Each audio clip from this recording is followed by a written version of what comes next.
Hub. Ladies and gentlemen, happy 2025. It is us. We are here. We are back. You have no idea who we are, but that's okay. Welcome to the newest show on the Huge Pop Hub Radio, Ringside 5.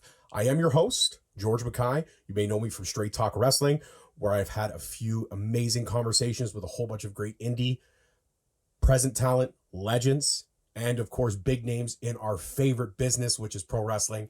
And with me by my side is one of the original OGs of Straight Talk Wrestling, a living legend in her own mind, but still one of my very best friends, someone who's like a sister to me, and someone who everyone I know for some reason thinks is good looking, and I just don't see it. Please help me welcome, I haven't said this in so long, but I'm very excited to say it, the voice of reason herself, Michelle Arujo. Welcome back to the world of podcasting, my dude. Thanks, man. What a great introduction. How can I be upset at that? Thank you for having me, and it feels good to be back. It does. I mean, we're talking like Straight Talk's going on its 10th year. Crazy. Which it's been a lot of work, a lot of grind. You were there for probably at least the first year, I would say 18 months almost. Yeah. And then, we just kind of decided that it was just, well, it was a whole bunch of drama with the third leg in the cog.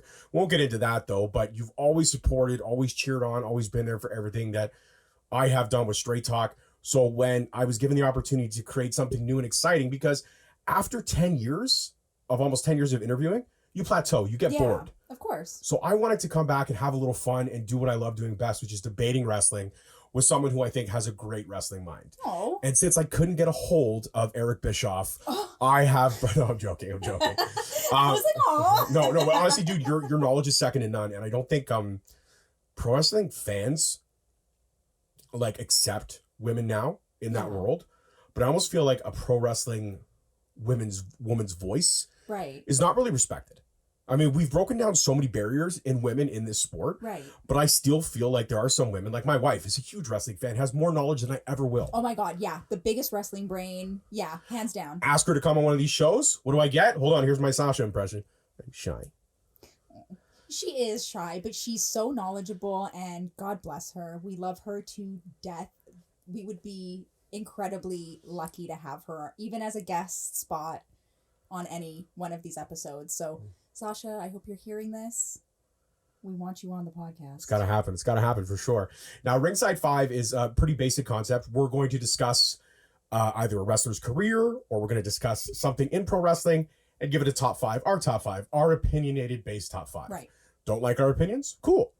Let us know. You want us to discuss a certain topic because you're digging our vibe? Cool. Let us know. But we do have the first topic.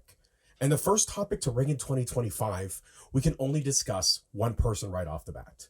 And it's someone who is getting his flowers in 2025. He's going on the last ride, the last rodeo, the last time you will not be able to see him. That's right, ladies and gentlemen. We are going to discuss, I know it was corny, but whatever. She's giving me, you guys can't see it because this is radio, but she's giving me really? You just phoned that one in there, George. We're discussing one of the GOATs of pro wrestling, and I say that with the utmost respect, John Cena. John Cena himself, the word life, the doctor of thugonomics. How do you even pick a top 5 for such an illustrious career?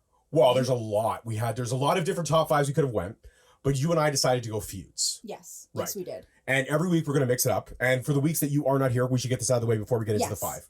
There are going to be a couple weeks that you're not here because you have prior commitments with school. You're hustling, you're grinding, and I'm so proud of you. And I want you to reach for it and excel. So there will be alternate voices that will fill in. But I want to make this official now on the show. Michelle is the co-host. People will fill in. People will try to fill in. But no one could walk a mile in those, what are you, like a size 4 boys? Shoes? Like size 4.5, 5 kids. No, you're not a 5 kids. Yeah. No, you're a 1 in adults. No, but I can fit into a 4.5 or a 5 kids shoe for sure. Why? Why would you do that to yourself? Sometimes kids' shoes are a little. They are cheaper. You can get Jordans for like $60 where I got to pay $130. Right? So. Yeah. Okay. All right. Kudos to you and the cheap shoes. Right. But no one can walk a mile in those shoes. Nobody. And there will be some other voices, but Michelle is without a doubt the co-host on the Ringside 5. And this week's top 5 is John Cena. Yes. Top 5 feuds, in our opinion. Yeah. So every week we're going to mix it up. I got 1, 3, and 5 this week. You got 2 and 4. Next week, I'll get 2 and 4, and you'll get 1, 3, and 5. Right. Yeah. Should we get down to it? Let's get to it then. I think we've wasted enough time. We have wasted a lot of time, actually. So who was your number 5 for John Cena's top feuds? Well, when you look at John Cena's career in feuds, this feud could easily be number 1. Okay? Don't laugh. Don't laugh. I'm laughing because I already know who it is. You do know who it is, yeah, because we had a pre-production meeting. We discussed the 5.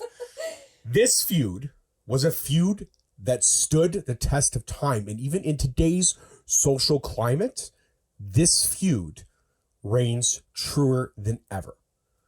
And this was the feud that brought John Cena out of his Marine phase for one night. And we got the DOT, the Doctor of Thugonomics, the word life himself. We got him back for one night only. For the greatest rap battle disc promo of all time. Lay it on him. I will. And if Kevin Federline wasn't around, I'd be spearing Brittany. Soak it in. Why you laughing, Johnny Nitro? You ain't got the nuts to hit me. Jeez. Yes, these were 2 quotables from it. And if you don't know which promo I'm talking about, go on the Straight Talk YouTube page because your boy made a reel of this promo. Okay, just getting people hyped for this. That's right, number 5 all-time feuds: John Cena, K-Fed, Kevin Federline, the man who never had a hit in music. He had an album, only sold 26,000 copies, and I looked it up. 26,000 copies were sold. I'm almost positive 20,000 of them he bought for himself and his entourage. Don't say that. Yes. So I'm going to say 6,000 units were moved of Kevin Federline's Playing with Fire debut album. Oh, that's what it was called. Oh, yeah. And the song, his first single, was called Papui. Yeah. Yeah. He tried to capitalize on reggaeton. Oh. When reggaeton had already been kind of like created, super popular. But Kevin Federline tried to say that he was the innovator of reggaeton. Yeah, it didn't work out well. But you know what? Vince McMahon, knowing the pulse of the world, knowing that people hated Kevin Federline, let's invite him to Raw. Let's announce his debut album. Let's let him sing in the ring that men have died, bled, and sweated in. Let's let K-Fed have a week. And then let's go ahead and we're going to bring him back another week. And then we're going to get him to cut a video promo another week when he's on tour, but he's only got one city. Oh no. He's only touring in one city. It's a one city tour. Big deal. And then we're going to bring him back, put him in a boxing outfit, and just let it all run to glorious wonder. So this was a 4-week feud. This only lasted on Raws. There was no pay-per-views for this. Johnny Nitro and Melina were kind of K-Fed's entourage, if you will, in the pro wrestling world. And who better than Johnny Nitro? Because, again, there are only certain wrestlers who can work with celebrities. Right. Johnny Nitro was one of them back in the day. The Miz eventually became one of them. Yes. You look at, again, Damian Priest most recently working with Bad Bunny, as he Yes. did. These are the guys that you, not so much Damian Priest, but these are the guys that you work those clowny heels with jackass celebrities. Right. And that's what K-Fed was. Yeah. But this brought John Cena out of the Marine phase for the one night. We got the ultimate promo. John Cena ended up losing this feud, believe it or not, because Johnny Nitro got involved. K-Fed did pin the champ, but we still got I'd Be Spearing Brittany. And K-Fed went on to have an illustrious career where he won a legal battle and was paid absurd amount of alimony by Britney Spears. Or should I say by her father, because he was in charge of her. Crazy. Yeah. And now since then, Britney's been freed. Brittany has a book. I believe in the book, she does briefly talk about K-Fed's time in WWE, a very small paragraph. Right. But says that he used her fame and popularity to try to get over in other genres, i.e. the WWE. Well, I mean, that makes sense. Does. But what do you think of my number 5? I'm very excited about number 5. I think number 5 deserves to be on this list. So I will give you some flowers for number 5, just because. What kind of flowers? Like tulips or? No, let me think. No, okay. I don't know. Gardenias came to my head. Okay, as long as it wasn't baby's breath. Like, don't insult me. No. Because baby breath's like a flower that gave up. No, baby's breath is more of like a filler. it adds to the bouquet or to the. Oh, it's like the bread. bunch. Yeah, it adds to. It's the basket of bread that a restaurant puts on for you to eat before the meal. Maybe a little garnish. Oh, garnish. It's more like Okay. than rather than the bread because I'll people take that. really like the bread. No, I'll take that. But John Cena as the Doctor of Thugonomics is my favorite John Cena. Like the word life, all of that, the spinner belt.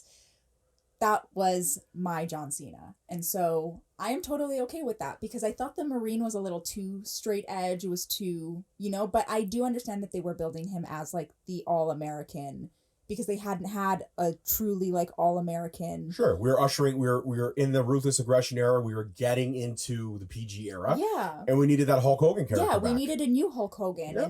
And who better to fill that role than Giovanni Cena? Giovanni Cena. That's right. Jeez Louise. All right, and ladies and gentlemen out there in Radio Land, I apologize for my stuffiness and sniffliness. I just gotten over a really bad cold, but I'm soldiering through for you guys and for our producer, Randy. Because, I want to make sure this sounds the best for Randy and the Huge Pop Hub. So, again, which you can find us on exclusively Ringside 5. Absolutely. Every single Sunday. So that's very exciting. And let's get into number 4, man. I'm excited to hear what you got. I mean, I know who you got, but I think the fans... I will say this: the 5 was a joke.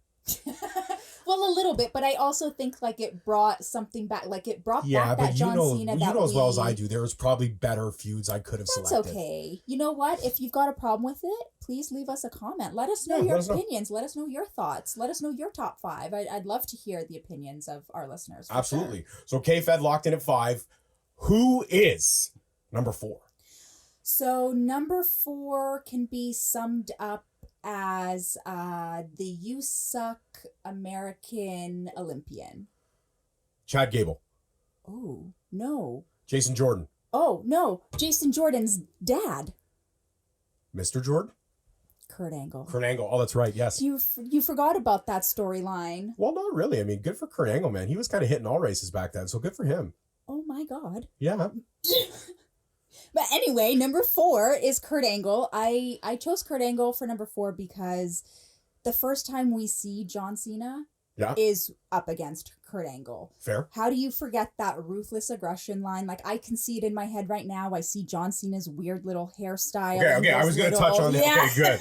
Like, I don't know what was happening. I was hoping you were going to mention the hair. Because I was like, if you're going to talk about this moment in wrestling history, you have to talk about the hair. But yes, continue. But I know that's etched into my mind, and it has to be etched into other people's minds too, because it was like the beginning of that era. And who better to kind of match that kind of ruthless aggression, match that energy than an Olympic champion, than Kurt Angle. And I think that the two of them, though it was very short-lived, and I think they only had maybe a handful of matches, solo by themselves, but I think over the span of about 20 years or something, they had like obscene amounts of matches together, whether it's just themselves or in a triple threat or Royal Rumble. They had a lot of opportunities to go toe to toe, but I think as John Cena's like introduction to WWE, his introduction to everybody, I thought that was pretty iconic, and I thought that had to speak for something, right? How do you choose, or how do you determine somebody's first opponent or their first interaction in a ring? So I thought that them choosing Kurt Angle for that was symbolic in a way, right? We know Kurt Angle can go in a ring. We know that he can go punch for punch. He's got the stamina. He's got it all, really. And to see that... Well, it's had hair. Well, but to see that they put John Cena up against him in the beginning made me think, okay, this guy, if he can go toe-to-toe with Kurt Angle, then I wonder who else he can go toe-to-toe with in that locker room. You thought of it that way. See, I thought of it this way. I thought of the All-American, Kurt Angle, yes, going up against the new All-American. Yeah. And I'm not talking about stature or like NCAA or wrestling or anything like that.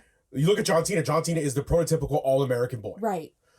Born and raised on milk and prayers, He's eating those vitamins, baby. Eating those vitamins, right? Saying his prayers, You look at his dad. You look at his pops. Yeah. His pops was even jacked, right? Yeah, that's and true. His brothers and his friends. Like John Cena was always. It was his lifestyle. Yeah. That was not who he. That's not somebody he just didn't just be like, cool, I'm gonna build muscle for the hell of it. Like he lived and breathed it. But John Cena was the all-American boy. Sunday dinners, Yeah. Breakfast summers in New Hampshire. Like this is who John Cena was.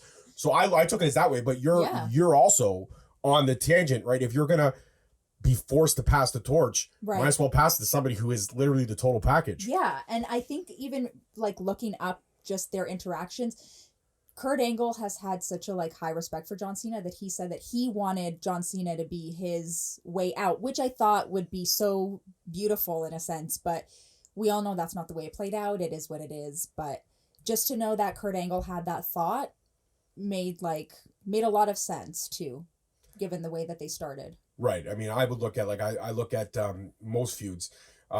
We'll even give our opinions on who we think should retire John Cena or how John Cena should go about his last run before we wrap up. But I like number 4. Number 4 is solid, excellent research as always. There wasn't a whole lot on number 5. So my research, you had a lot more research available at your hands. Yeah. But I love number 4. Now this is where it gets really tough because 4 and 5 are locked in. Right. 3, 2, and 1 were hard. We went back and forth on our choices on who was going to do what and where and how they were going to fit. But I think we did okay. I think so. I think we're ready for number 3. Hit us with your number 3, George. Number 3 is the man, the myth, the legend. One half of the Acolytes, one half of the APA, eventually became JBL. That's right, Mr. John Bradshaw Layfield. Okay, if I had the cowbell and the I was gonna say cue the cowbell. Yeah, and the right? That's my cow impersonation. You know what, JBL, love this feud. Loved it. John Cena getting a chance at his first major championship.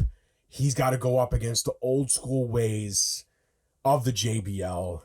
He can't lay his hands on him. If he does, he'll relinquish his title shot. But if JBL antagonizes him and lays his hands on him first, John Cena can defend himself. Theodore Long stipulation right there. Okay, this led to some great moments in time. This led to the John Cena, pouring beer into that $4,000 Stetson. Led to the Crime Time and John Cena mashup of JBL's limo, where he literally spells JBL is a poopy. Yes, I know that for a fact because I just watched that clip earlier today. JBL is a poopy. That's amazing. Amazing. Crime Time. Use a crowbar and black metal baseball bat, a la Sting, to knock out all of the windows. This feud was iconic for me, and it culminated in, it started really leading up to WrestleMania, John Cena winning at WrestleMania, and these two had a back and forth leading us to parking lot brawls, leading us to I Quit matches that were so iconic. There was an iconic moment that sticks out to me, especially in the I Quit match where they're on the ramp. John Cena's put JBL through a plate of glass. JBL's put John Cena through a plate of glass. And then Cena's standing up there with some kind of metal rod from the stage. And he's just looking at JBL like he is going to spear him with this. And JBL's just cowering, sliding back on his trunks. John, I quit. John, I quit. And that's it. And that's kind of the way it ended. But there was always this hostility, but a form of respect between these two. Because JBL, his ego was his undoing. But John Cena's ego made him rise to the occasion. It's an oxymoron at best, but yeah, there was nobody else I could really see at number 3 other than JBL. And when I say we went back and forth of the order of 1, 2, and 3. But I think JBL at 3 is the right call. What do you think? I think JBL at number 3 is a pretty solid spot for him. That feud did give us really good moments, and like you just mentioned, JBL's ego was his undoing, but it was how John rose to the occasion, right? So even seeing that in a story is so beautiful in a way, right? I'm sure in the back they bro out and they're good job, but to see a performance like that, to see them put that and leave that all out in the ring, leave that out on the stage, wherever they ended up that night, to see them do that was holy smokes. At least they put it out there and now they're done. And I do think that the two sides of the story, right? You had this clean cut, Southern man, And then you got kind of like the Yankee in John because he's from West Newbury, Massachusetts. So you almost think it was like a civil war. Yeah, like it. Ooh, I like that. I didn't even really catch on to that. Well done. I like the. This is why, ladies and gentlemen. Give this girl her flowers. Give her dandelions. Give her sunflowers. Whatever you want. Not baby's breath though. No baby's breath. It's a filler. It's a filler. But I like seeing the like duality like that. Like it's they really know what they're doing sometimes with WWE, like with the stories. So do we. Duality. That's a college level word right there. I love it when you say those big words. Yeah. But solid choice for number 3. I don't think I could have chose anybody better, to be honest. Well, I think you did, and that's why you got number 2. Oh. So now this is where we really these two and 1. 2 could easily be 1, and one could easily be 2. Yeah, hands down. And I know we touched on that. Like, how do we like rank this? It was very like, simple because whoever has 1, 3, and 5 gets the veto of 1. They get the ultimate final vote, and that's what fixed it in. But like I said, had it not turned out that way, 2 could easily be 1, and 1 could easily be 2. Without further ado, drum roll. Who you got? Number 2 is Randy Orton. Of course. And I think that Randy Orton and John Cena are like synonymous with each other just because their careers kind of started around the same time. They did have their own feuds. They've had, I believe it's like 21 or 22 broadcasted matches. Just them two one-on-one. And is that like Raws, SmackDowns, and PLEs? So yeah, actually that's just one-on-ones. I do think that's Raw, SmackDowns, like all of that. But to know that they met 21 or 22 times on broadcasted television says a lot, just because house shows aren't televised. Like WWE does have things that aren't necessarily televised. So how many times did they really go toe to toe? Oh, I would probably, if they had 22 broadcasted matches over their longevity of their feud, I'm going to easily say these guys probably met at least 100 times on house shows included. Yeah, absolutely. And to think that, like, again, it's the duality of it all, because Randy Orton was part of like the Authority, and we know how John Cena reacts to Authority. And I just, to see them both in the ring, to see how much they've grown, the two of them separately and together, really made me think that this feud, deserved to be number 2. Like Randy Orton has come out to say too that when he retires, he would love for John Cena to induct him into the Hall of Fame and all of that. And John Cena has gone on record to say, listen, I would do that for you. Like, I'll be there. I think that when two competitors can meet in the ring that many times, regardless of the outcome, to grow and to create a bond and a friendship that can last that amount of time, and that can survive ups and downs, like, and bad hairstyles, and terrible hairstyles, but never the bad mustache. Randy, we need that back. The Randall. Yeah, the Randall. But I think that every time that these two were in the ring together, it was just absolute magic. I would love to see them go toe to toe again. We know that this is John Cena's last stint. His farewell tour, right? It's happening. So I really think that a really good way to close out his career would be to kind of highlight on, those feuds that have really made an impact for his career. I love that. But we'll see how that all plays out, right? Of course, we're not the bookers. We can all be the armchair booker. Yes. But we aren't. Right? Triple H the best. But we as the fans, we do have a say. Like, I really do think as fans, we do have a lot of control. If we voice our opinions, if we, make those things known, we have Twitter at our fingers. We have social media and stuff. Like, tag WWE. But I feel like with John Cena's, I feel like this, I don't want to get involved in. No, I think John Cena has enough wherewithal, and I think the whole situation, everything, I think they're going to do it very beautifully. I think they're going to give him his flowers. I think it's going to be very well done. I have really, not high expectations, but... Because a lot of people don't associate, like, we as wrestling fans know emotion. Yeah. We know what emotion can bring down on us. Yeah. I mean, my wife and I, we watched Sasha versus Bayley at NXT Brooklyn. Oh. And it brings a tear to my eye. I watched Ric Flair Yes. Win the Rumble with a tear in my eye. Yeah. I have watched Shawn Michaels tell Ric Flair, I'm sorry. And I don't care. There is no dry eye in the house. I love you. And that's when Shawn Michaels could look you straight in the face. I hate when you make that joke. I did it. I absolutely did. But do you feel like there will be some emotional moments in this final run? 100%. 100%. Because the amount of time and effort and blood, and maybe not blood, well, maybe blood, sweat, I think there's got to be at least one bloody match. Like, I think for everything that John Cena has given to WWE, the company, the fans, what he has given to us over his career and his time there, it will bring him. Like, I feel emotional now thinking about it. Absolutely. Like, he's given me so many great moments to think about, like, as many other wrestlers have done the same. But to know that he is saying, you're not going to see me here anymore, it's kind of bittersweet. I mean, we haven't been seeing him in the ring anyway. Yeah, but he always came back. He always, did that little thing. He always does it. And that makes me love him even more because he knows that it's bigger than him, right? Like, he's doing it, it's not for himself. He's doing it for the fans. Like, fans that whether it's the Cena sucks or, right? I love you, John Cena, or you can't see me.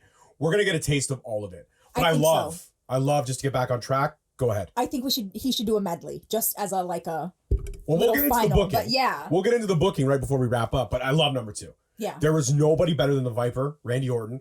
RKO, you can't see me. How can you RKO something you can't see? Huh? You see what I did there? Fun? I like that. Right? That's a shirt. That's a good one. That is a shirt. WWE, hook your boy up. How can you RKO something you can't see? That's a good one. That is awesome. That is a good one. And maybe John Cena's always been the voices in his head. Maybe he listens to maybe he doesn't listen to the voices in his head. Oh, no, he doesn't. And Randy does. Oh, Randy listens. They talk to him. Oh, yeah. They talk to him. Okay. Also, honorable mention. You got to talk about number 2 having arguably one of the best entrance songs in wrestling. Hands down. John Cena as well has a great entrance song. And so does number 1. So does number 1. A man who we all know, or formerly known as the Rated R Superstar, now known as Cope. Oh. Yeah, I'm gonna let that soak in. He's in limbo doing what he's doing over there. Right. But when he was in the E, he was a Rated R Superstar. He was 1/3 of the Brood. John Cena's greatest feud all time. Orangeville's own Edge. This being a Canadian show, this being our debut show, we've got to talk about Canada versus the US. And there's no better way to do that than with our Rated R hero, Edge. This was Edge's feud of all feuds. This, to me, is what put Edge in the WWE Hall of Fame. Edge and Cena did some things in this feud that were special. Unforgiven, Scotiabank, or at the time ACC, Air Canada Center. I was there. Edge got put through 3 tables. Woo. A ruckus Canadian crowd was all on Edge. Not your boy. Your boy was Thugonomics all the way. But to be there in that house that moment. Electric. You could not buy a seat in the house. And back then tickets were reasonable. I got 200s for like $150, which was fantastic. Now 200s are like $19,000. Crazy. But it shows you the popularity of pro wrestling, right? Absolutely. This also gave us the Rated R Monday Night Sex Show that happened. This also led to, again, another great Crime Time cameo when they sell all of Lita's stuff. Oh my God, I forgot about that. Yeah. This leads, because right during this feud, Lita does actually retire. Yes. And leaves the E. Yeah. And as she does, Crime Time, who was allowed in her dressing room by a wrestler who shall not be named because they couldn't see him. That's what they said in the promo. Go back and look it up. And Lita, her stuff was sold off. But yeah, Cena versus Edge, Canada versus the US. This was a culmination of everything. And this was when John Cena was definitely PG-13, definitely the Marine, definitely the All-American. So how do you go up against the All-American clean-cut boy? You bring in the Rated R Superstar. You bring in somebody who's edgy, someone who's defiant, someone who's anti-authority, but not like John Cena is. John Cena's anti-authority with God on his shoulder. Edge is anti-authority with Satan on his shoulder. And I'm loving it. Ooh. One of my favorite feuds all time. We got so much heat from Cena. We got so much heat from Edge. This is why 1 and 2 could easily be alternated. Right. And this is why I would even say I'd bring up 3 somewhere in the mix. But 1 and 2 could definitely be alternated. But Edge, me getting the chance at 1, 3, and 5 this week had to be Orangeville's own. I'm proud of my 1. I'm behind it. I enjoyed it. Everything about it. What are you thinking of my number 1? I do like your number 1. We've brought it up many times, duality. And I think when you look at certain matchups, it has to be 2 sides of the same coin. And I like see the. I'm telling you, man, college language class don't got nothing on us. I just think that it was great. You worded it perfectly though, because John Cena, very straight cut, all American, yes, Edge, Canadian, but also how do you put somebody up who's so clean cut? Like, what do you do in that situation? You gotta get the dirty boy. You gotta get the bad boy, right? The fact that we got the rated R superstar. As you were talking, I saw the bed in that ring. The moments that we got from this feud in particular were phenomenal. And like, how do you argue? An 18-year-old George is very happy about these moments. I was. And then the fact that like John Cena still was very like clean cut, but still rocking it out with Crime Time makes me like laugh inside. Listen, John Cena may be PG-13 in front of the cameras, but at that point in his history, John Cena was the rated R superstar backstage. Yeah, I know, okay. Right? But you know what? I will say this. We could have gone so many different avenues with these 5. Triple H could have easily been involved in that as well. Yeah. We could have easily brought up Nexus and everything that Cena went through with Nexus. That's right. We could have talked about Punk as well. There were some. That's why these 5 are special. And you have people be like, well, you really could have replaced Federline. You know what? You don't know if you weren't there. Yeah. Plus, and these are our 5. Yeah, these are our 5. Yeah. You don't like it? Drop an opinion. We want to hear it. Yeah, I'd love to hear. Tell us your 5. Yeah. We're in symmetry here. We're syncing up. I love it. Do you want to do karate in the garage? All right, before we go, real quick, armchair booking. I'm going to give you a minute, then I'm going to take a minute. Okay. I'm going to give you a minute and 5 seconds. But don't forget to check us out on all our socials, Straight Talk Wrestling. Follow us everywhere for Ringside 5 news and updates. And Michelle as well also has her Instagram. It's Michelle Arujo _ is it not? 2 underscores, but I'll be tagged in the straight stuff. Don't worry. Straight Talk stuff. Yeah, absolutely. And also, you can listen to us exclusively on the Hub. Absolutely. And a couple weeks later, we will be dropping on the Straight Talk YouTube page as well. Amazing. So check out for that. All right, I'm going to give you a minute and 7 seconds. You got 1 minute to tell me John Cena's final booking. No interruptions from me. 2, 1, go. Okay, mine is really simple. So for his final booking, it should just be a gauntlet. It should be a gauntlet of all the feuds anybody has had beef with, and they should just put him through the gauntlet. He's in the ring, bring out the next guy, and in true fashion, it should be like maybe like not so hard to beat for him to like, you know, somebody who's going to be difficult and give John Cena a little run for his money. But that's how I would like to see it go out. And I would like to see him go through the eras of John Cena. So like the Ruthless Aggression, the Doctor of Thugonomics, the Marine, like I'd want to, and we know John Cena's so animated that like I truly don't think that this is completely far-fetched. I think if not both, one of those things that I just mentioned is something that he would do. And there you have it. I like that. You get 15 seconds to spare. Ah. All right, so I'm going to jump in about 5 seconds with mine. Okay. And my booking kind of flows with yours a little bit, but I'm going to switch it up in 2, 1. I definitely want to see John Cena Taylor Swift it up. I want to see the eras, but I want to see John Cena era it up for a month of the year. Ooh. So in January, I want John Cena to be Ruthless Aggression. February, Royal Rumble. I want John Cena to come out as a Doctor of Thugonomics. Then in May, you give me the Marine. Then in, March, you give me the Marine Elimination Chamber. Then as we go into the show of shows, WrestleMania, you give me John Cena Fruity Pebbles. That's what I want to see. That's how I live it up, and that's what you do. And the final person to retire John Cena, because I said Fruity Pebbles, you know where I'm going. John Cena versus The Rock one more time. But now, not The Rock that we got back then. I'm never leaving again, coming out to P. Diddy's song. Screw that. You left 5 minutes later to make Fast 5. John Cena versus the final boss. That's how you end this story. I like that. And you know what? What I like the most about it is actually taking a month for each era. I like Live that. it up. I want just one night. I want to soak it in. Yeah. That's a good idea. I like that. Yep. Yep, that's it. Yeah, and on that's Ringside 5, episode 1 in the can with clean audio. Randy, we love you. We love you, Randy. This is take 2. And don't forget to check out next week, where next week we are dropping our top 5. Announce it. Commentators. No, managers, man. Oh, I'm sorry. Managers, guys. commentators, episode 3. I'm sorry, guys. Managers. That's right. Will Mr. Fuji make the list? Will Bobby the Brain Heenan make the list?